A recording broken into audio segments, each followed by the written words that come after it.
HN Marathi news राजकीय, सामाजिक, शैक्षणिक, शेतीविषयक अचूक बातम्यांसाठी HN मराठी न्यूजला सबस्क्राईब करा।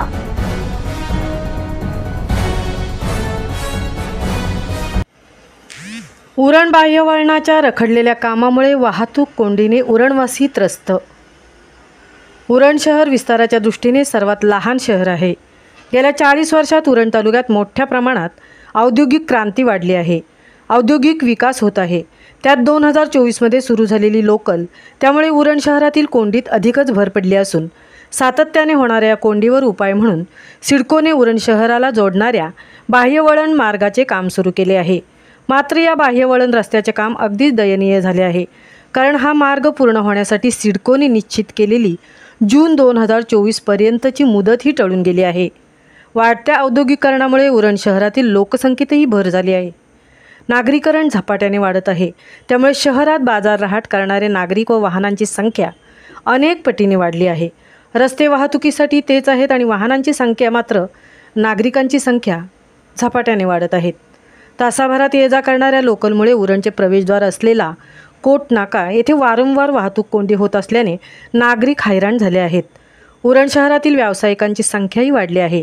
शहरात कुठेही वाहनतळ नाही, त्यामुळे रोज मरे त्याला कोण रडे अशी उरणकरांची केविलवाणी स्थिती झाली आहे। कोणत्याही वेळी वाहतूक कोंडी होत आहे।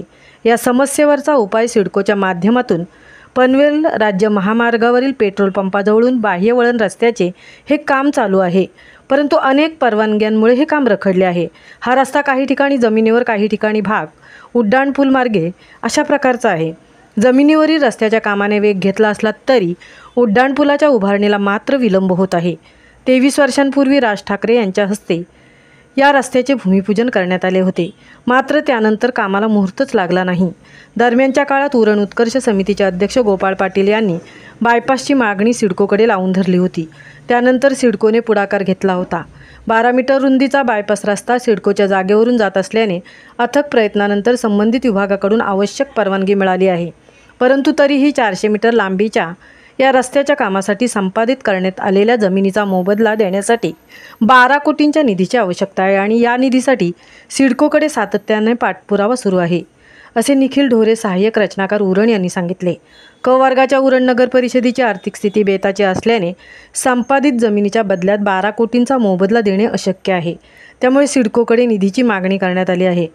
पण तरीही ये रे माझ्या मागल्या असं काहीसं झालं आहे। 23 वर्षांपूर्वी उरण बायपासच्या कामाचा खर्च 8 कोटी होता, तो आता दिरंगाईमुळे 50 कोटीपेक्षाही अधिक वाढला आहे, असा अंदाज वर्तवत आहेत। सिडकोकडचा निधी किंवा कारण कोणतेही असो, पण हा रखडलेला बाह्यवळण रस्ता मात्र याचा फटका सामान्य नागरिकांना व प्रवाशांना होत आहे। त्यामुळे उरणवासी वाहतूक कोंडीच्या समस्येमुळे हैराण झाले आहेत। लवकरच यातून तोडगा निघावा अशी नागरिकांकडून वारंवार मागणी होत आहे। HN न्यूज मराठी चॅनेलसाठी तृप्ती भोईर, उरण।